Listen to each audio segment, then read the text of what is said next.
Hey guys, what is up? SuperKmanrocks here, and we are here for my LEC Winter Split Semifinals overview and analysis. Really excited to get this video covered. This series was really interesting on paper. I was really excited to see which one of these two teams was going to be heading to the finals. Was it going to be Koi? Was it going to be Mad? I was really interested. I don't want to waste too much of your time in this little intro, so what I will say is up on the iCard right now, you can go ahead and check out my coverage of the round 1 games. That's G2 versus Koi and SK versus Mad Lions if you are interested in what I thought of those series. And of course, I've got a ton of videos on the channel covering the LEC Winter Split, every single game of it, in fact. And so if you're interested in that, you can check that out as well. But with all that being said, I just want to jump right into the action. But before we do that, let me know down in the comment section below, what did you guys think was going to be happening in this series? Did you have Koi? Did you have Mad? Why did you have each, whichever team that you thought was going to win? Of course, let me know where you thought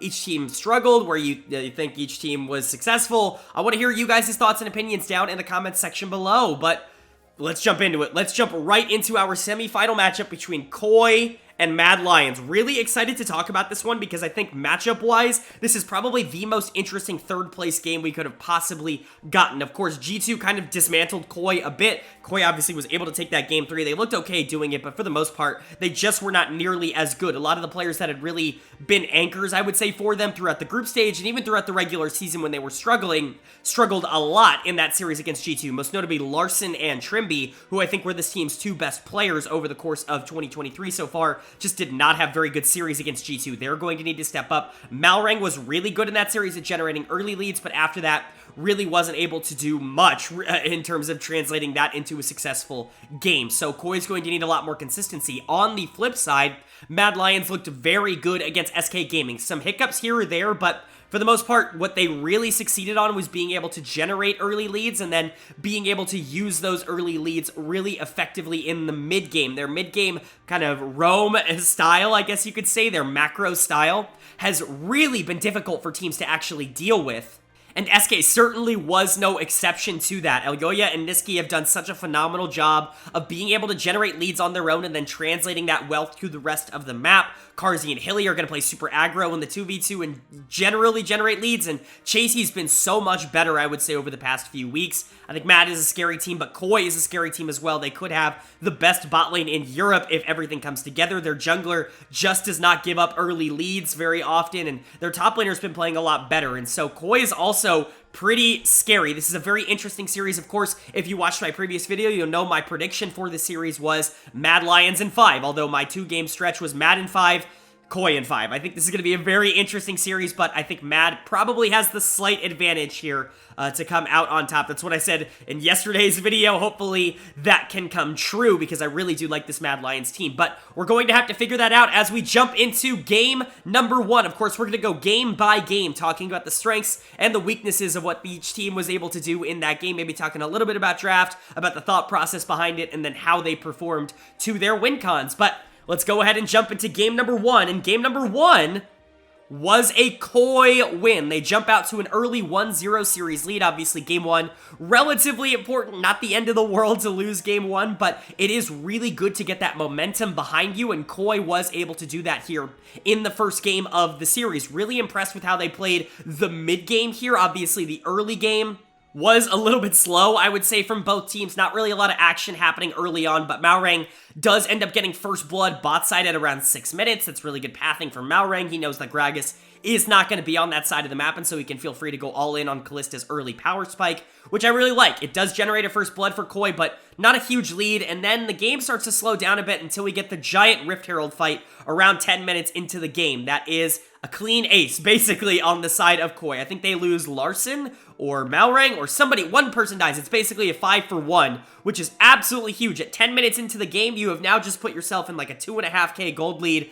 and it is your game to lose now on the side of Koi, and the pace slows down a lot. Larson does try to make a few plays, and he really successfully does so. A really good outplay in the mid lane, killing Niski, killing Elyoya, and being able to get out. Trimby goes in and dies for no reason, but it was really fun to watch. Larson, we'll get to, had a really good game, which is a really good sign because he was not very good against G2. But really, other than Larson making some really cool plays towards the mid part of this game, we really slowed down. We got a really clean Baron take around 20 minutes, and then Koi starts pushing in. They're able to get some nice fights, a 2 for 0, a 3 for 0, and then they push into the base and win. I mean, this was a really standard win, if I'm being entirely honest. Not a lot of fight coming out for Mad Lions after they gave up that Rift Herald play, and then basically from that point onwards, it was just Koi slowly but surely choking the life out of them in this game and being able to take it. On the Koi side, obviously the player that comes to mind in terms of player of the game is easily going to be Larssen. Did get caught out once towards the end of the game playing on that, thin Razor's line that Tristana's like to play on, but he was so awesome this game. He was able to dominate that mid lane matchup into Niski. He obliterated the Yasuo in the lane, out of the lane, the entirety of the game. Tristana was so much more useful than this Yasuo was, and Larssen definitely deserves credit for that. But he wasn't the only one who played well. I thought Comp and Trimby did a really good job after being able to generate that early lead in the bot lane. Shigenda was really consistent on the Cassante, being able to frontline, being able to engage towards the back half of the game, and relatively boring from him. And then Malrang, of course, did what he needed to do in the early game to get his team ahead. So everybody on Koi kind of playing fine, but Larssen was really the big standout member that I think definitely looked like the superstar on Koi in game number 1. And then for Mad Lions, just not a very good game, if I'm being entirely honest. He gave up first blood in the bot lane. You way overcommitted to a fight in the Rift Herald and got completely and utterly destroyed. And then from that point onwards, you could do nothing in the game. There were some mistakes. You caught Malrang out a couple of times in the mid game in the jungle, but outside of that, I mean, really not much else going on. Niski in particular got really outplayed by Larssen, and Hylissang, Hyperint was back, if you will. Obviously, that funny LPL video that came out earlier this week where we learned that Hyperint sounds like Hylissang in Chinese, and so they just call him Hyperint. That definitely came out in this game, I would say. Not a particularly good Karma game. He's going to get my dud of the game. I think you could give this to Niski on the Yasuo as well. Those are the two players that definitely stood out as being, I would say, the least impactful on the side of Mad Lions, or definitely the least positive. But man, Hylissang just walks up on the Karma sometimes, doesn't he? He's going to play enchanters like engagers. We talk about that as a positive for Hylissang a lot on this channel, but a lot of times it can be a negative as well, and we definitely saw that in this game where that Karma was not in the right position a lot of the time, and that lane phase was a problem, I would say, overall for Mad Lions. So Hylissang's going to get my dud of the game here, but Niski's also right in there. I think both of those players simply have to step up. In my opinion, they were probably the most important players to their team's win earlier in the week against SK, yesterday against SK. Hylissang was my player of the series against SK. Elyoya definitely in there as well, and Chasey had a good series, but these are the two players that I think really are going to need to step up for Mad to be able to take down Koi. We know that Elyoya is probably going to be fine. He had an okay game, honestly. He was far from the problem. Chasey was on Sion on the top lane. What's he going to do? Karzi really kind of got inted by his support, so he didn't really have much of a way to be able to win the game. But really for Mad, it's just about stemming the bleeding in the early game. You put yourself at such a major deficit so early on into the game, about 10 minutes, that basically from that point onwards, you were just hoping and praying that Koi made a major mistake to mess it up. And they didn't. You were really never in this game. So it's all about being able to generate a slightly better early game. Just put yourself in a position where you can make plays in the mid game. That's what you're really good at, is making plays in the mid game, being aggressive, using your macro advantage to be able to punish the enemy team's mistakes. That's what Mad Lions has done at a very high level over the course of the year. They didn't have a chance to do it in game 1, but hopefully they can put themselves in a better situation in game 2. As for Koi, 1-0 is a really, really good start. You're going into this as the favorites. I would say Larssen looks fantastic. Keep him on something that can be super proactive. If he's going to play like this, you can play through him. Malrang, obviously, on an early game jungler is always going to be a bonus, I would say, for Koi, purely because that's, when Malrang is able to generate leads for this team, they very rarely lose. Comp looked really good on the Kalista, even if he wasn't hyper impactful on the game. I would say everything looked good here for Koi. Just stick to the game plan. You know how you like to win games. You can keep going for that. Go bot lane, go mid lane, leave top lane on an island. That's exactly what Koi likes to do. And that really worked for them in game 1. It's probably going to work for them in the future ones if they can continue to play at this level. But is it going to work in game 2 in particular? That's what we're going to see. Obviously, Mad Lions do not want to lose this. You do not want to go down 2-0 in a series. That is basically a death sentence. Winning 3 in a row is very difficult against either team because, quite frankly, both of these teams are good, and winning 3 games in a row against a good team is just not easy. So is Koi going to be able to kind of start the nail in the coffin here for Mad Lions, or is Mad going to be able to tie the series up at 1-1 and really push us to a more interesting series overall? Well, the winner of game number 2 was Mad Lions, they are able to take game 2 and tie the series up at 1 apiece. Really, really good win from them. Obviously, they really needed this. You don't want to go down 2-0, especially against a team like Koi that really can just generate some momentum early. You don't want to have to win 3 games in a row against Koi. You may be able to, but it's tough to do so. You don't want to have to be in that position to do so. So, really big win by Mad, and honestly, I think they played really well in this game. Big credit to Elyoya. I think a lot of people are going to sleep on how well Elyoya played this game. I always talk about the Vi pick where you have to be the better player. You have to be able to generate early leads for that champion to be nearly as impactful in the later half of the game as you would want her to be. Well, luckily for Mad, Elyoya is a great early game jungler. He is everywhere he needs to be in the early game. He's really making Malrang's life a living hell. He baits him at level 3, almost gets the kill on Malrang. He has to flash out. And then he goes mid lane and just picks up the kill on Larson under tower instead with Niski. So some really good plays coming out from Elyoya. Malrang does a good job, I would say, trying to salvage the game from that point. He does a good job, ganking mid lane, trying to make sure that, Larson can get back into the game as this Silas. He does a good job going top lane to try to make plays. But really, the big problem is that Elyoya is also one of the best junglers in the league. So he's just tracking him. He's following him, making sure that Malrang can't really make a lot of these plays. And we get to the mid game of this game, and Mad Lions is super far ahead. Elyoya has done a really good job generating leads. Yes, they were, kind of pushed out at the Dragon Pit. They had to give over that dragon in order to not, freak out. But outside of that, like, Comp and Trimby are picking up solo kills on Karzi and Hillisang. And so bot lane is actually going in favor of Koi. And you've got topside going in favor of Mad. You really have a lot of kind of a split map here. And it's going to be a lot how the mid game goes, even if Mad Lions does generally have a lead. But this is where they finally start to get to play their game. We talk about Mad Lions really excelling in the mid game,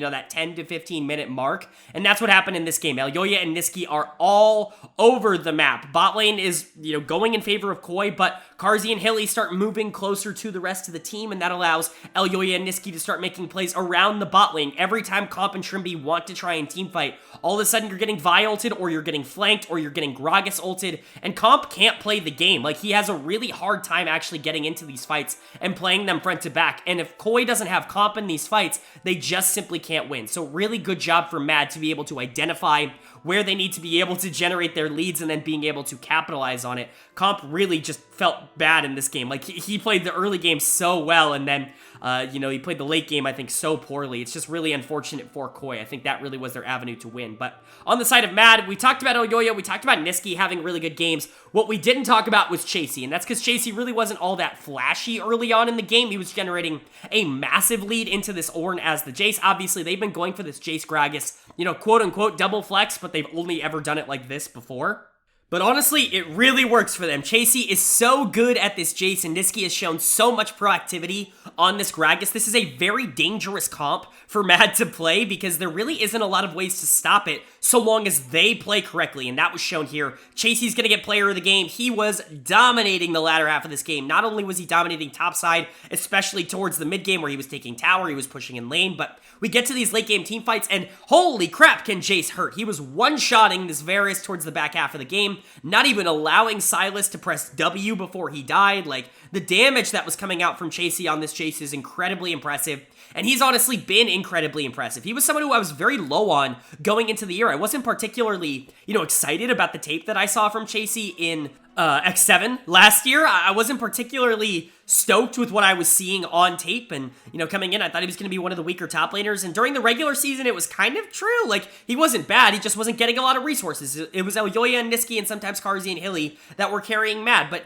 as we've gotten further along, we got into the group stage. Ooh, Chasey's looking real good. Now we're getting into the best of fives. Wow, Chasey's having some really good games. He's become one of the more promising top laners in the entire region right now, and it's really, really fun to watch. This Jace is certainly a signature pick of his, and I would honestly start expecting teams to ban it from this point onwards, because it really is something you can't let over. But you gotta give a ton of credit to Elyoya. He was phenomenal in the early game. You don't get to the point in the mid game where Chasey can take over the game without Elyoya playing the early game as well as he did. He definitely deserves a big shout out. And then Niski also played incredibly well. I think there were definitely a couple moments in this game where he was a little over-eager and a little overextended in a couple of points, but for the most part, as Gragas, you can get away with that. You want to be super proactive in the mid lane as Gragas, not something we've seen super often at the pro level, but that's exactly what Niski wants to do. He's basically a second jungler for this team, and that role is definitely filled by playing the Gragas mid. So overall, this comp definitely plays towards Mad's strengths. If you had to find a weakness, it was Carzzy and Hilly in the early game. I didn't think that they were particularly good in the laning phase. They gave a ton of gold over to Comp and Trimby, and, you know, obviously, as a Phelios Thresh, you're not necessarily going to be able to contest the Varus Heimer, but maybe not losing as hard as they did, maybe not dying for no reason, Hillisang, in the laning phase, but overall, Mad still looked really, really solid, especially this top side. As for Koi on the other side, not an awful game. You had some moments where you looked good. Comp and Trimby winning bot was certainly good, but God, you played the mid game so poorly here, Mad. I know it's their specialty and they're going to be able to outdo it, but some really bad team fighting coming out from Koi, which is very concerning. Malrang is going to get my dud of the game, not only because he did give up a lot in the early game and Elyoya did a great job tracking him, but those Wukong ultimates in the back half of the game were honestly really bad, and that kind of just goes into the big theme that I want to get for Koi here, which is that their team fighting is just not very good right now. Malrang with some bad initiations on the Wukong, Comp's constantly sitting in bad positions. Really, it was just Trimby that was playing well, I would say, in a lot of these team fights, but what's the Heimer going to do? He's certainly not going to carry the game. Larson dying before he can ever press W. Shigenda's not really a tank when you've got a Jace on the enemy team, and so, you know, there's only so much you can do as Koi here when Malrang and Comp are just not playing well, especially when Comp has all the gold, and so definitely a frustrating game for Koi, but those two players simply have to step up. They are the most important players to Koi. I've talked about that all season long. I felt bad when I talked about Koi going into the group stage saying if Comp steps up, they can win, and when Comp doesn't step up, they lose, but it really is as simple as that. If Comp can carry games, Koi can win, and if Comp can't carry games, Koi's probably not going to win. It's just kind of how it has been over the course of the year. Malrang also needs to have much better early games. We talk about him being able to generate leads and being able to, you know, take those wins and move into really positive spaces for Koi. When he doesn't do that, when he plays from behind, he's much worse, and that's what we saw here. The team fighting in the mid and late game was bad for Malrang because he didn't have the gold to be able to make the plays that he wanted to make, and so Koi definitely needs to generate some of those early leads a little bit easier. Mad needs to stop them from doing that, because if they can get to the mid game relatively even, we saw what they were able to do in this game to crack it wide open. But overall for both teams, Game 3 is going to be super important. One of these teams is going to go up 2-1, and that's really going to change the, momentum and foundation of the series. You don't want to be down 1-2 here in the series. So who's going to take that 2-1 series lead in game number 3? Well, the winner of game number 3 was Mad Lions. They are able to take game number 3 here and put themselves up in the series 2-1, sending us to match point in game number 4. But before we jump into that match point, we got to talk about how we got there with game number 3. Really interesting draft, I would say, from both teams. Koi definitely going back to what they played in game 1. The Trist mid, the Elise jungle. That's the blue side draft, clearly for Koi. That's what they want to go to. Comp is back on this Varus, which we will get to in a bit, but I'm not necessarily super invested in this pick right now. I don't think it's really working out for Koi, and Trimby actually goes to the Janna. They want an Enchanter, but a lot of them are banned, so they actually go to the Janna, and I think Janna is something that is very playable in the meta right now. We're seeing a lot of Enchanters at that top level, you know, the Lulus, you know, Yumi's dead in the water, but you know what I'm talking about. We're seeing Enchanters right now, Nami. Janna is in that same category. It just may be a little bit worse, but if you don't have the option to play the others, pick up the Janna. It's going to be just fine. It's going to work for you. As for Mad Lions, they just go for full team fight here. They go tank in the top lane, tank in the jungle, tank in the support position, and Silas, who can kind of tank in the mid lane, and then hyper carry Aphelios, and we're just hoping that we can hit that late game and we're going to be able to team fight into oblivion. That's kind of the hope here for Mad Lions. So what ends up happening in the game? Well, both bot lanes really try to get that first blood super early on. Carzzy plays super aggro early on to try and get it onto Trimby, who gets super low health on the Janna, but Comp starts firing back onto Hillisang. He becomes very, very low and gets very close to being able to take him out, but neither actually get first blood because at the same time, we see a really good Elyoya gank on top side that gets first blood for Chasey, who just outplays Shigenda in that matchup. The Gnar is accelerated, I guess you could say, but, you know, as the game goes further along, top lane becomes a little bit less of a focal point because we start seeing bot lane a little bit more, and you know what? Just like the first couple of games, Comp outplays Carzzy in the early game. He just does. Comp was really, really good through the first 10 to 12 minutes of this game. He dominated. Not only was he picking up kills on Carzzy with Malrang, he was picking up kills on Carzzy without Malrang, and all of a sudden you're now looking at a 3k gold lead for Koi heading into the mid game. And it's like, oh, okay, this is where Koi shines, playing from ahead. Mad wants to be out on the map. They want to be able to make proactive plays, and they're not really going to be able to so long as Koi manages his mid game well. But it doesn't necessarily go like that. We get a trade of picks just kind of over and over again. Basically, everybody in the game getting picked off in a side lane just one by one by one by one. It's like Larson, and then Niski, and then Carzzy, and then Comp, and then Shigenda, and then Chasey, and it's like everybody's just getting picked off. Hillisang goes in for no reason, right? Like, there's just trade after trade after trade. We're still sitting at about a 3K gold lead for Koi, but then we get into, finally, some of our late game team fights. We're sitting around third dragon, and Mad is just able to completely dominate the team fights, because look at the comp difference. I mean, I get it. Like, if you are Koi looking at this, you're like, we have a gold lead, we've got a Tristana, Larson played really well, Comp's really far ahead on this Varus, he should be able to do damage, but take a look at the build. Comp is building Poke Varus, again, Lethality Varus coming out from Comp, and if you're trying to front-to-back teamfight, that's just not going to work. And you look at the Mad Lions comp, and they've got Nephelios, and yeah, he's a little bit behind, but it's still Nephelios, and he's hitting that third item, he's getting close to that. You've got a bunch of frontline tanks to just be able to eat that Varus damage, who is really the only member of your team with any semblance of gold. Not only that, but both Sejuani and Gnar are relatively accelerated because topside won very hard, and so you're looking at these front-to-back teamfights, and Mad just destroys them. They end up being able to trade like 4 for 2 or 5 for 2 around Dragon, and then that entire lead that Koi was able to generate for most of this game is now just evaporated. It is gone, and from that point onwards, it's Aphelios taking over the game. Those ultimates are able to completely blow up the supposed front line of Koi, which is just Cassante, and then the backline really has no protection. The Elise is certainly not going to survive. She's super squishy late game. Janna can only really protect one member. Larson doesn't have the gold to blow anybody up, and so you're really sitting here saying, how do they win the 5v5 team fights? And the short answer is, they just don't. Mad Lions takes the advantage from that point onwards, and they just, you know, force that into a game winner. I got to give a lot of credit to Mad. They knew their win condition, which was to hit the late game, hit the front-to-back team fights. They knew they were going to be able to play for that, but I don't know what Koi's doing, man. I don't like this draft really at all. If you are going to pick something like this, you have to stomp early. Like, Comp did a good job, but you cannot be building Poke Varus, and Larson has to be involved, because if you don't have damage coming out of this Tristana, your team fighting ability towards the back half of the game, your ability to close out the game in general is just super low, and that's what we ended up seeing. Larson didn't really have enough gold to be able to deal damage. Comp certainly wasn't dealing enough damage, and then you've got Elise, you know, Janna, Cassante, like, who is winning you the team fight here? So credit to Matt. I think they played the late game really well, even if the early game wasn't particularly great. My player of the game is going to go to Chasey again in the top lane. He's just been awesome over the course of best of fives. He was really good against SK Gaming and against Irrelevant.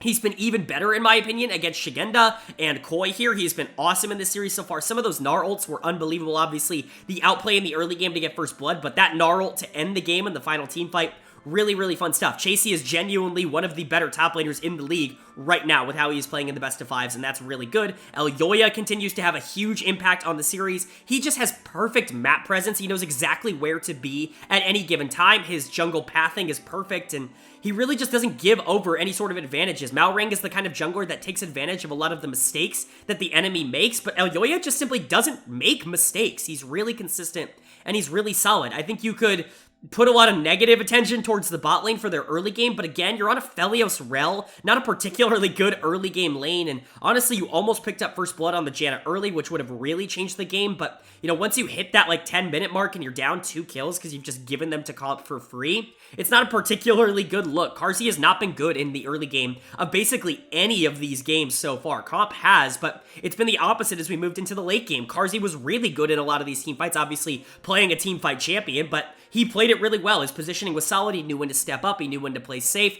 whereas Comp just didn't play the team fights all that well, and that is the same as game number 2, where, again, Comp was able to generate a lead in game 2 and then didn't play the team fights well. It's the same exact thing here in game 3, so it feels like we're starting to sense a pattern, but Mad Lions really taking advantage of that pattern and looking good doing it. As for Koi, I don't know what to tell you, man. You just got to be able to translate into the mid-game better. Like, rogue time is real, I guess. It really hadn't been susceptible to that over the course of the year so far. A lot of the games that they lost earlier on in the year were because they lost bot lane early in the 2v2, and now they're winning bot lane in the 2v2, and they have no idea how to transition that into a game win, which is super concerning, because that's all this team did last year, and so yeah, I'm starting to get a little bit concerned about Koi's chances against Mad Lions. Larson has to be better. Not that he's been atrociously bad, but he is super important to this comp. If you're going to draft the Tristana in the mid lane and you're going to go Lethality Varus, Trist has to be the major damage dealer in your front-to-back team fights, and you just didn't get that out of Larson. My dud of the game is going to go to Shigenda, who's just been outplayed by Chasey basically at every opportunity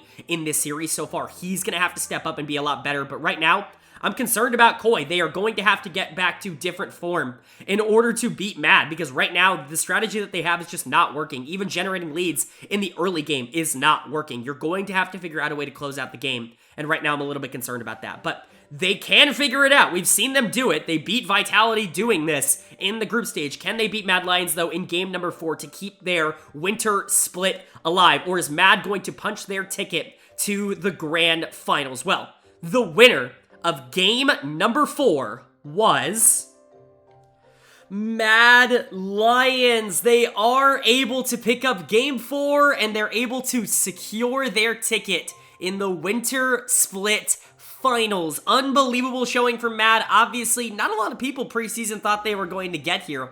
And honestly, not a lot of people before this series thought that they were going to be able to take down Koi. I had faith in this team because I think they are really, really talented, and especially in the part of the game that I think is really important, which is the mid game. Right now, they are just one of, if not the best team in the LEC at that part of the game. And so, huge win for Mad. They've got all the momentum on their side. But before we talk about the finals matchup, let's talk about game 4 and let's talk about how it went, because it was kind of interesting. Certainly wasn't to the level of like the Koi G2 game 4 from earlier in the week, but still a pretty good game 4, I would say, overall. Very similar, I would say, to the first couple of series in that both teams split the map again, where Koi was like, I guess we'll win bot lane, and Mad was like, I guess we'll obliterate top lane, and both kind of went about and did that. Early on in the game, Mad did a really good job 3-man diving top lane, and poor Shigenda, we'll talk about it a bit here. A lot of people are going to flame Shigenda here, but his jungler let him down a lot in this game, and I really had to hold my tongue to not give Malrang dud of the game. I only give it to Shigenda, as you can see on your screen, because he was the one that was targeted, and he was the one that was giving over a lot of resources in the early game, but Malrang was the reason that Shigenda was giving over resources in the early game, so give it to either of them, but both of them were not very good in this game. 3-man dove early on, he almost outplays it, ends up getting a double kill on top side over to the Aurelia, and from that point onwards, top lane is over. Not only that, but Elyoya continuously goes top lane and continues to keep making plays to get this Aurelia further ahead and to get this Gnar further behind. So top lane firmly in the camp of Mad Lions. While this is all happening, though, bot side's honestly still going in favor of Koi. You know, credit to Karzi and Hylissang, they've been fine in the late game team fights, which we will get to, but Comp and Trimby have won every single laning phase in this series for Koi, and they lost the series 3-1. That kind of sucks, but you know, Comp and Trimby did another really good job in this laning phase, being able to capitalize on some mistakes. There was a big 3v3 in the bot side that went very much the way of Koi. Larson, Comp, and Trimby were definitely holding on for dear life for Koi, and they were keeping this game alive. All three of them were playing relatively well, but by the time we hit the mid to late game, it was just way too far out of breath for Koi to actually be able to win the game. Elyoya was super strong. Niski was super strong. This Aurelia was a massive problem. And then Aphelios is eventually going to get online, even if he is behind. And so you hit these late game team fights, and Mad is just able to dominate them. You're looking at an 8-9k gold lead. Some mistakes here or there. Mad gets punished for trying to end a little bit too early, but for the most part, they're just able to close the game out in 29 minutes pretty easily and punch their ticket to the finals. Player of the game for me, gonna go to Elyoya. I think you can make a really solid case Elyoya's player of the series. He's not gonna quite get it for me, but I do think he was really, really close.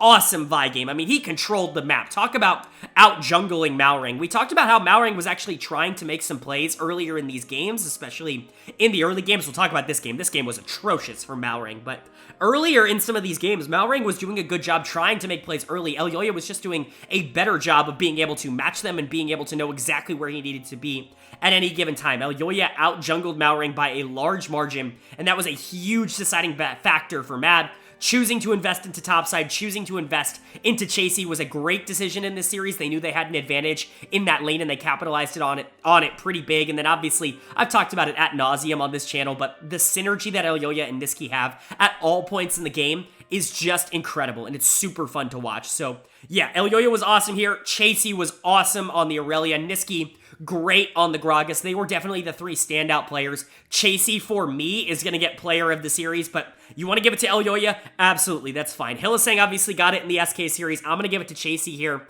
in the Mad series because that top gap was really where they focused a lot of the attention, but Elyoya definitely deserves honorable mentions for both because he was fantastic. Niski was also really good. Being able to pull out the Gragas, this champion just fits how he likes to play the game so ridiculously well, and the fact that he can shove lane early and just leave. He can essentially be that secondary jungler with really good wave clear, and then in the late game, just be an initiator or a split pusher or whatever he needs to be.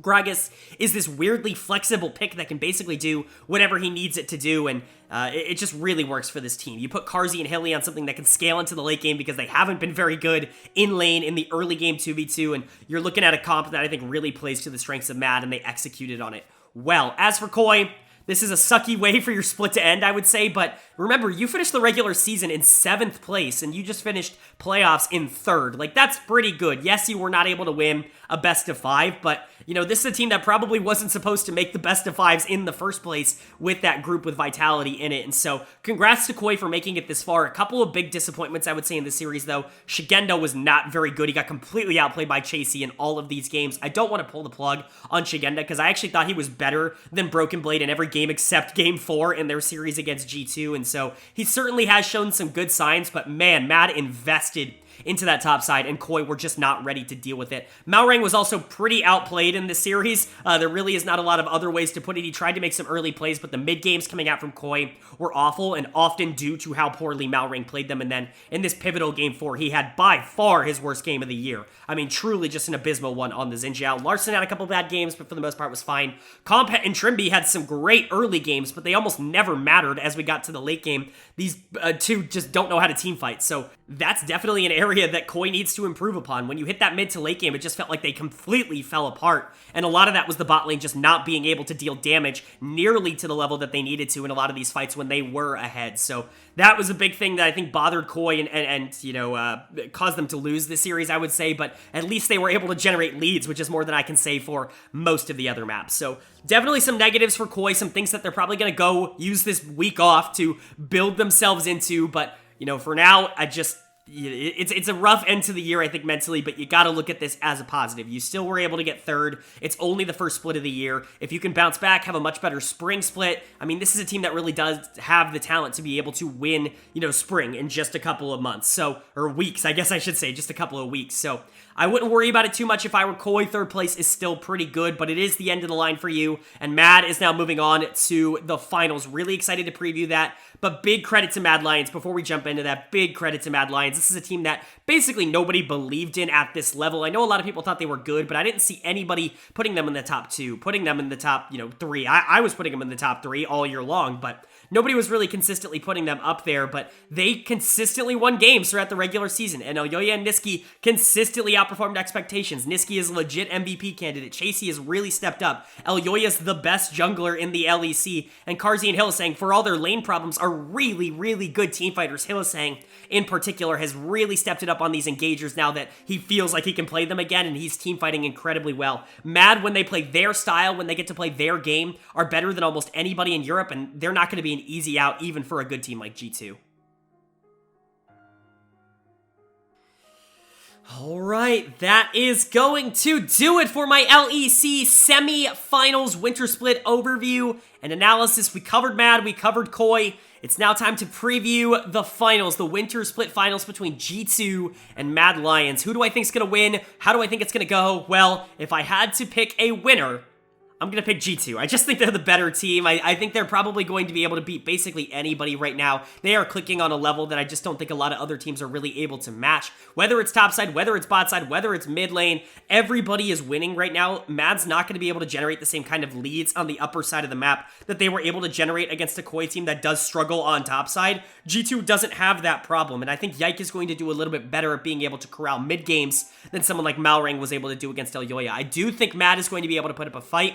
That's why my prediction is G2 in 4, but I'm actually leaning my 2-game spread is G2 in 4 or G2 in 3 rather than G2 in 5. I think G2 should definitely have the advantage in this series, and I would expect them to be able to take it relatively easily. Niski's not going to have nearly as easy of a time getting out on the map, being able to open it up in these exchanges, because Caps does a really good job at pressuring mid. That's one of the things that I would argue that Caps is absolutely best at, and Hans and Mickey are awesome. I mean, they're just as good as Comp and Trimby, except they have been team fighting better. And so, you know, I don't really see an avenue for Mad to be able to take it. I think matchup-wise, it's just quite poor for Mad. I do think there are opportunities for them to win games. Again, if they can get their style, it doesn't really matter how they get it. If you can get to the mid-game with a small lead or an even lead, and you can get Niski out on the map along with Elyoya to make some of these macro plays happen, G2 is going to struggle against that. But, you know, one of Mad's biggest advantages is their team fighting prowess, and I think G2 might just be the best team fighting team in the entire LEC. So I'm going to go G2 in 4. The other spread is G2 in 3. I think is my prediction, but let me know what you guys think of the finals down in the comments section below. I want to hear you guys' thoughts. Do you agree with me?